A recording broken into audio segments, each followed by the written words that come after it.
Hey guys, in this video, I'm going to show you how to enable Copilot in Microsoft Word. So first thing first, we want to go to office.com. So once you're on this page, the next thing we want to do is go to create right here. Click on create, okay? Then you click on Word. All right, so I'm going to click on a blank document.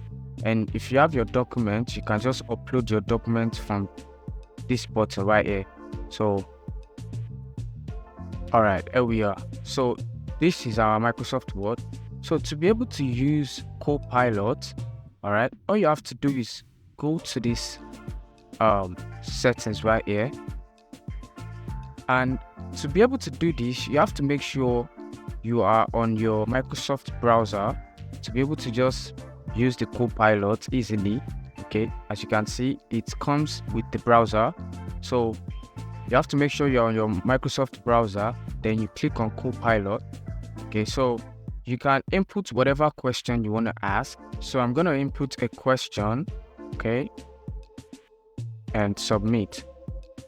So as you can see, Copilot is already generating an answer for our questions. So all you have to do is just copy this and then paste it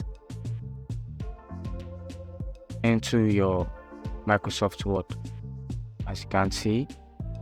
So this is the easiest way to enable Copilot in Microsoft Word. Okay, so if you gained something from this video, make sure to leave a like, comment, and subscribe to the channel.